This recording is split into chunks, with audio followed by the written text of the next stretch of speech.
Welcome everybody. How we doing? Wow, y'all are y'all a little tired. I know it's the end of the day, but we still got all night still left. So I'm gonna say that again. How we doing? Okay, thank you. I see some participation. My name is Pastor Jerry. I'm actually the student pastor at the Frisco West campus, but I get the honor tonight to hang out at the Beast. I get to hang out at Frisco Beast. If you love Frisco East, let me make some noise. Yeah. And I wanted to let y'all know that, and I love Pastor Tisha.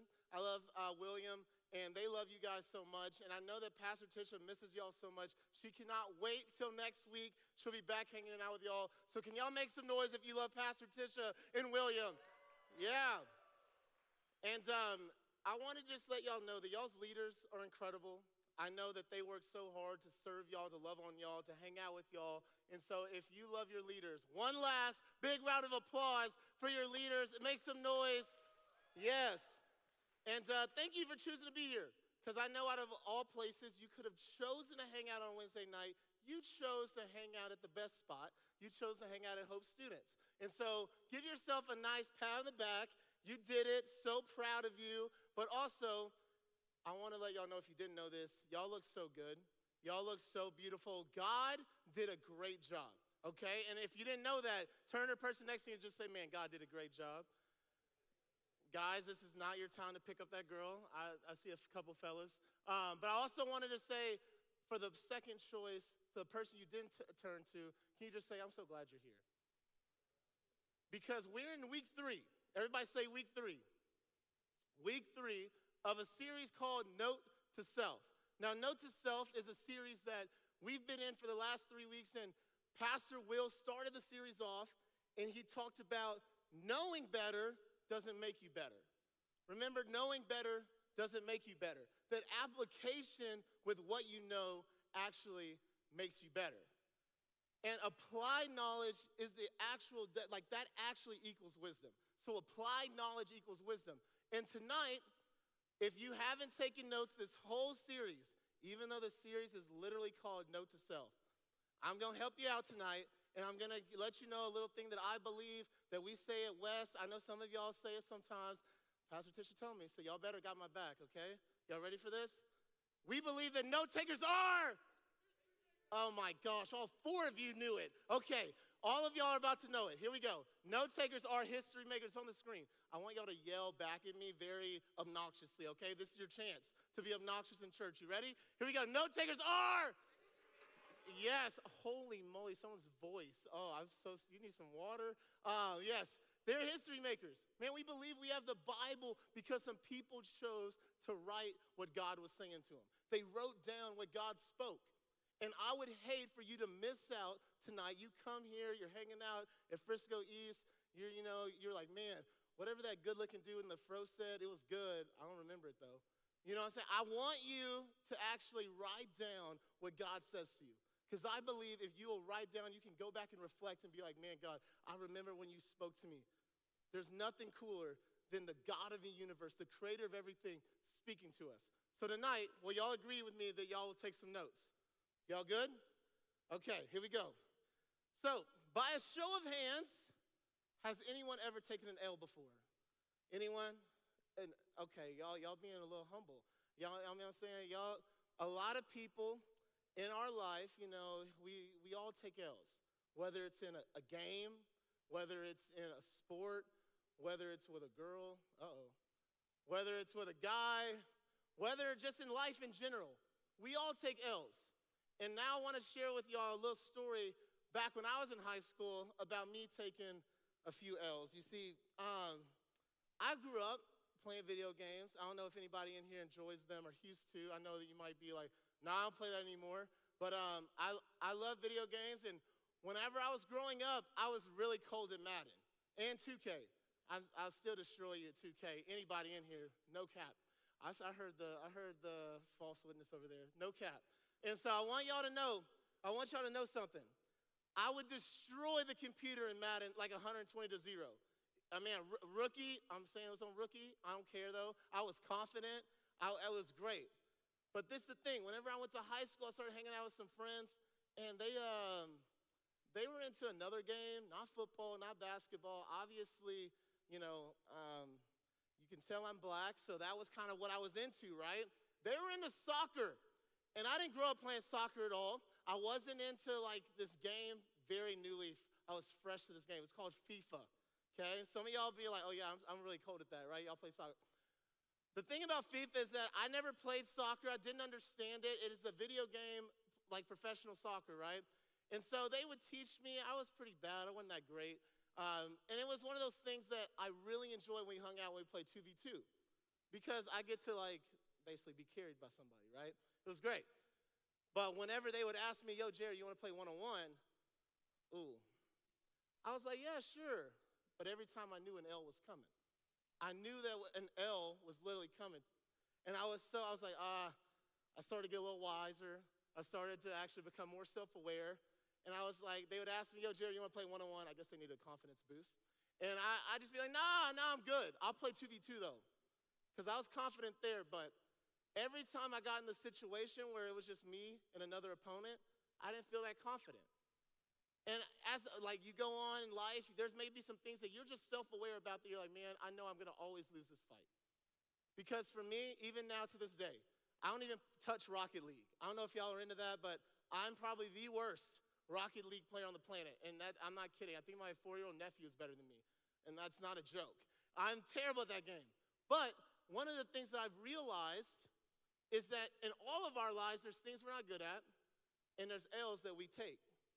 And one of the things that I want y'all to understand is that it may be not video games. You're like, I don't do that, Pastor Jerry. Maybe it's a fear that always creeps up on you. Maybe it's an insecurity that always seems to get you. Maybe it's that sin that you keep going back to. Maybe it's that picture or that way you use social media that for some reason you just think that that's the only way that you can actually feel loved and appreciated and seen.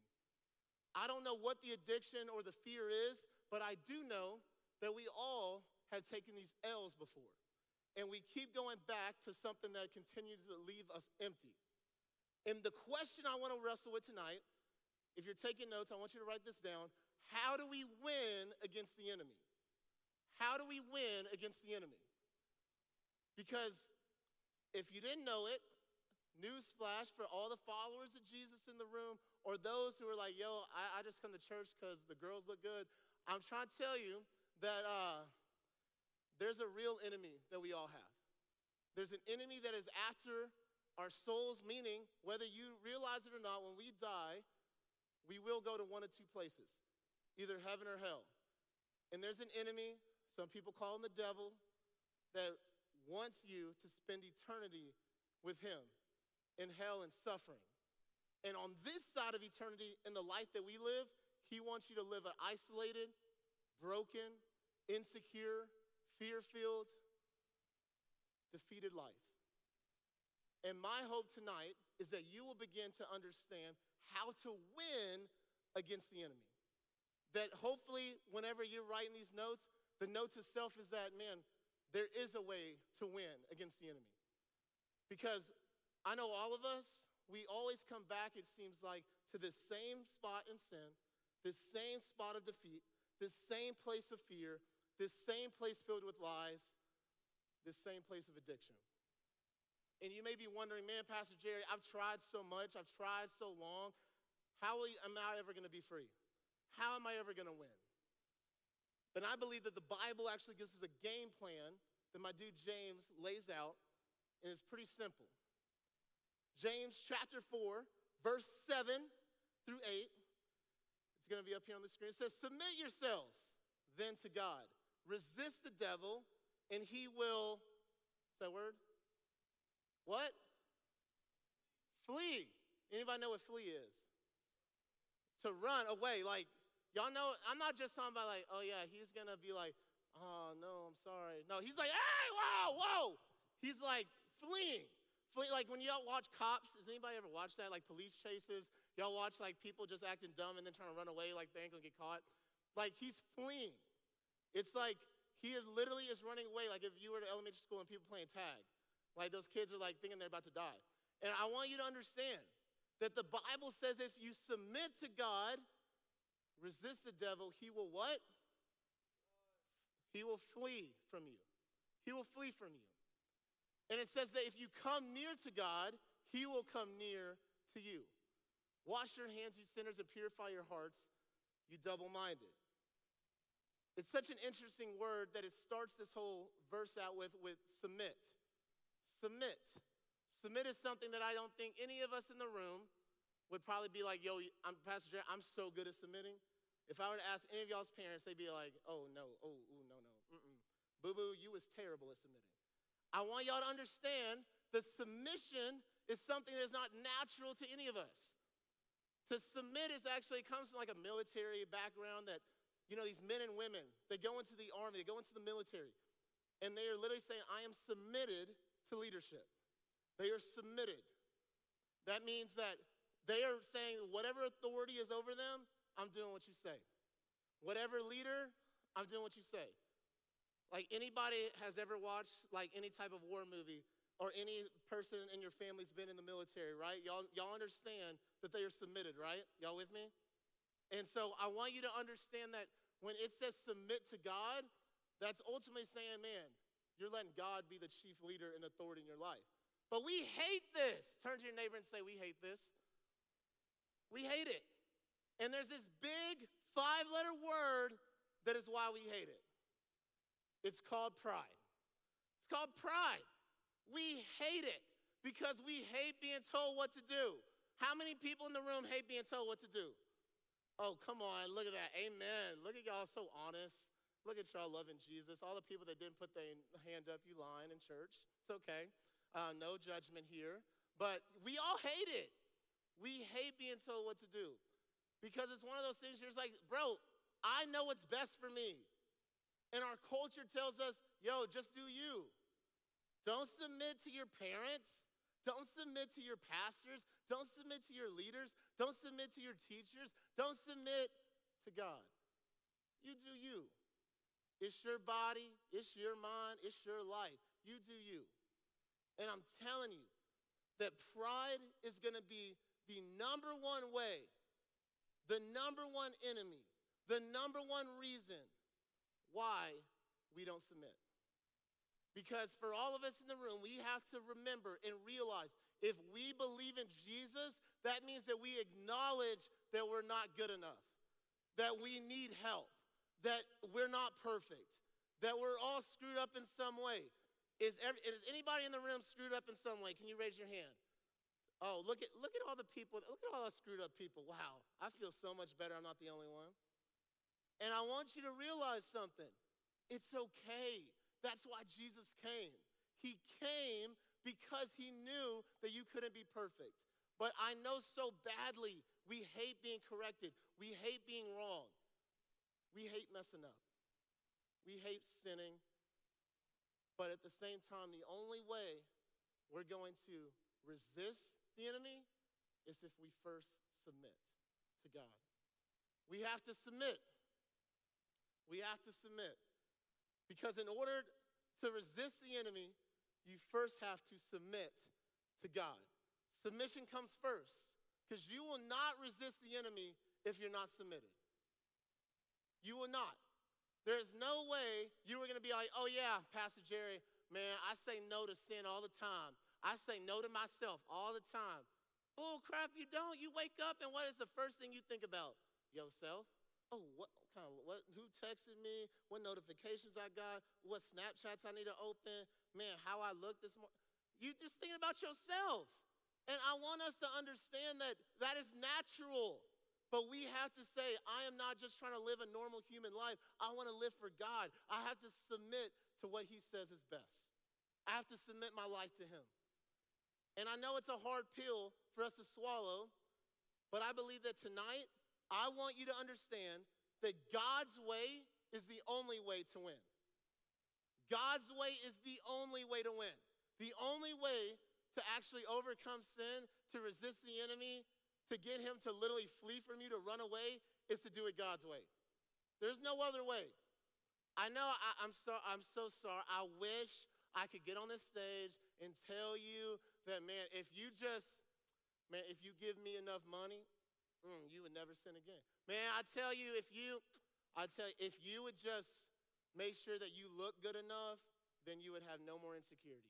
Oh, I'm telling you, if you would just read your Bible more, and just read it, and you know exactly what it says, you'll never do anything. But you know it. You come to church, you never struggle with fear. The only way is to fully submit your life to God. That means every single thing in your life is to say, God, it's yours. Then you can resist the enemy. Now, I want to show you all a couple pictures. The first picture, I want y'all to tell me what this is. It's a picture, should be a nice arena. Oh, yes, come on. What is that? A what? It's a boxing ring, yes. It is a boxing ring. Look how amazing that thing is. Wow. And you know what happens in this boxing ring? What happens? People what? It starts with an F. Y'all got this. They fight. Yes. Come on. They fight. And how many of us in the room realize that this life, it's a fight? Whether you want to admit it or not, you are in a fight. You are in a fight to live for Jesus. When you say yes to God, you automatically, the enemy's like, oh yeah, time to get up out of this chair, put my gloves on, I'm about to knock them out. Because the sad thing is, for many of us, is that we like to go in the boxing ring. Man, sin, people wouldn't do it if it wasn't fun. I'm just being honest. People wouldn't do it if everybody else wasn't doing it. But because it's popular, because it gives you that short-term gratification, because it seems normal, because it's what's cool, because it's what culture continues to push, you think you should live your life in the boxing ring. But I'm telling you, there's an enemy that's coming that's more scary than this beautiful man. Who is this? Who is this person? Who is that? Does anybody know who that is? That's who? Muhammad Ali. The person that many consider the greatest fighter of all time. And you can say, no, it's not him, it's Mike Tyson, it's Floyd Mayweather, it's Tyson Fury, it's whoever you say, right? But I want you to understand, I have never, and I will never, ever lose a fight to Muhammad Ali, Floyd Mayweather, Tyson Fury. I'll never lose any of those jokers. You know why? No. Many people have God on their side. They get in that ring and they get knocked out. The reason why I would never lose to any one of those fighters, the worst enemy, is because I never get in the ring. Because I never get in the ring. And for some of you, you will actually win so many more fights against the enemy if you just don't step in the ring. But we think again, what's that 5-letter word that we all struggle with? What's it again? Pride.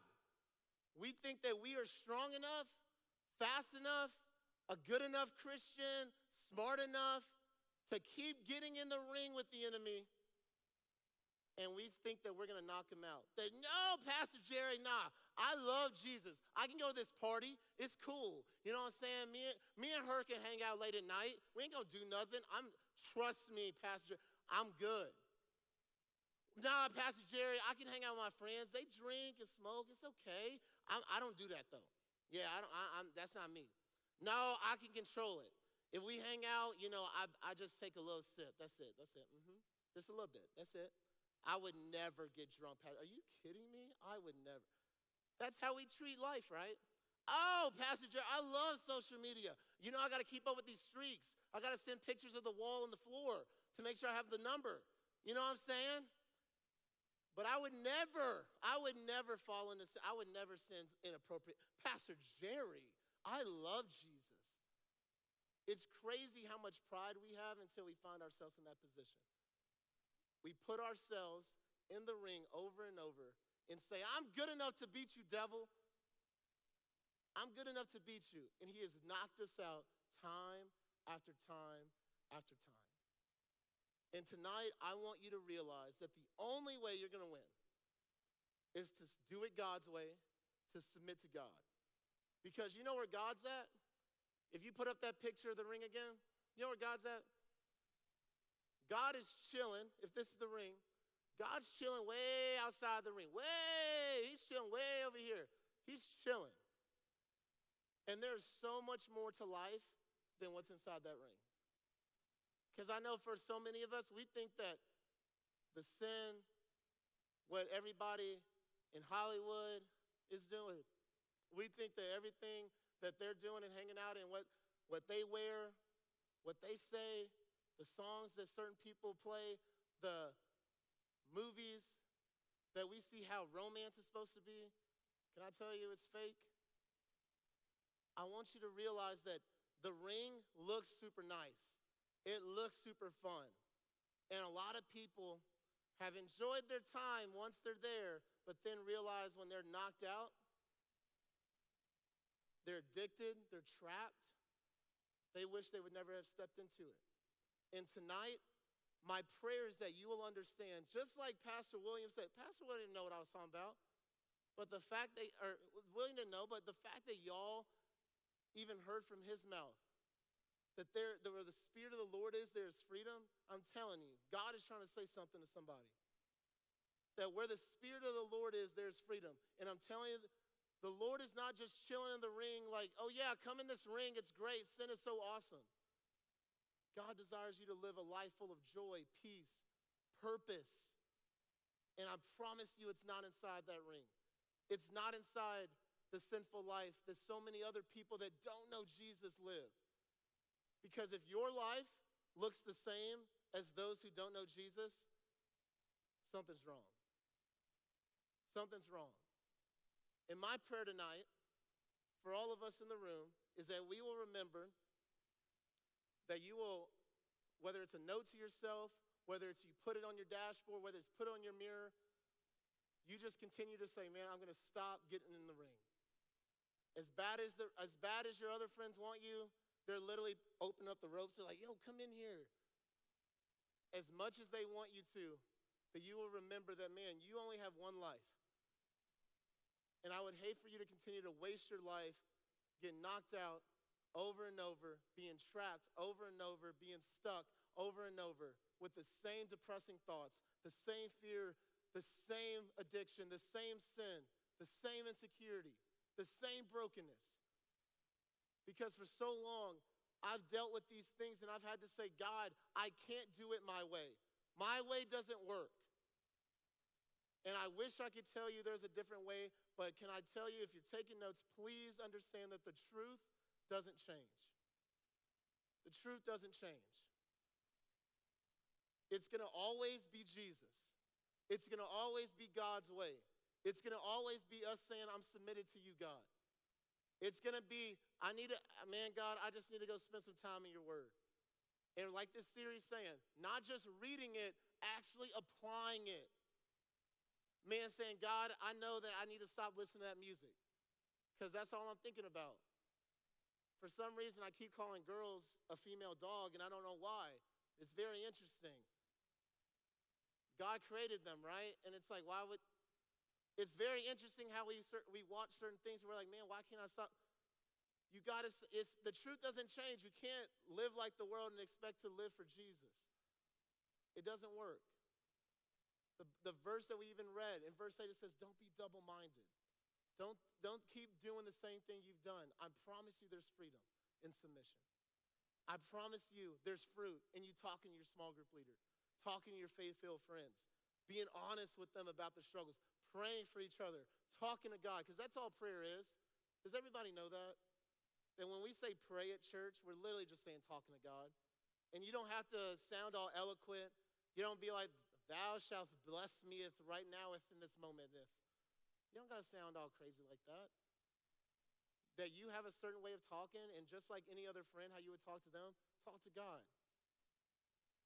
My prayer is that tonight, as we're about to close, that you will remember that God is so near to you. That the Bible says where the Spirit of the Lord, there is freedom. And I believe that there is freedom in this room tonight.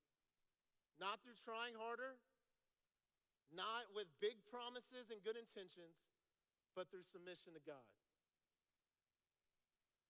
And submission is the first step we have to take before we resist. So tonight, I believe some young men and women in this room, that you're going to actually submit your life to God, and you're actually going to submit those things that you've been wanting. You think they sit in that ring and you want that so desperately, but I'm telling you, it's all fake. It's all fabricated. It's a trap. And now that I've told you, hopefully, you can't blame ignorance anymore.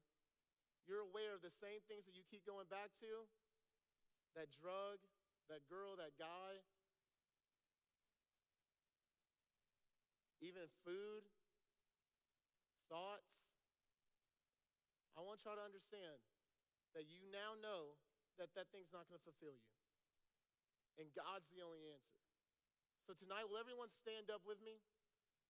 Everyone stand up with me. We're going to close a little different. Will you put your arms around the person next to you? Give them a nice hug. Yes, love on your friends. Man, for all of us in the room, the reason why we're doing this is because I want you to recognize that there's people in this room that love you, that are for you, and that support you. And you can't live this life for God without God. That the Bible literally said in the verse, if you come near to God, he's going to come near to you. And so tonight, as I pray, I want you to realize whatever that struggle is, whatever that thing is that you need to submit to God, you can talk about it in small groups here in a second. I want you to realize that you're not alone in this fight. That you're not going to have all these friends that are just going to be opening up the ropes and be like, get in the ring, it's so much. The person next to you, the person that you've been shoulder to shoulder with right now, that's in your small group, my prayer is that you will understand that they're with you to keep you outside the ring, to remind you that it's a trap, to remind you that there's no joy in that, to remind you that it's empty. So that means that you have a responsibility to your friends to actually be a faith-filled friend and to say, man, I'm submitting my life, but we can do this together. So you bow your heads with me as you're shoulder to shoulder with them. God, I thank you so much for your love, Lord. I thank you so much, God, that we don't have to live for you without you, God. That you are so desperately desiring to be with us, Lord. That I pray, God, that even when we are tempted to go in the ring, Jesus, I pray, Lord, that you will remind us, God, of this moment right now where we have submitted that to you. That no longer do we need that sin. No longer do we need that thought. No longer do we need, God, that drink, that drug, God, that food, that app, that website. We don't need any of that, God. Jesus, all we need is you. That you're the thing that's going to sustain us when times get hard. You're the one who's going to bring peace in the storm. You're the one who's going to bring us joy and true fulfillment and purpose, Lord, that nothing this world could offer. And I pray, Lord, that right now, that as they go into small groups, that they will remember that this fight is real and that it's not a game. That they will truly understand and truly love each other enough to really be present, faith-filled friends with one another. We love you, and we thank you for these moments we share. In Jesus' name, we all said, amen.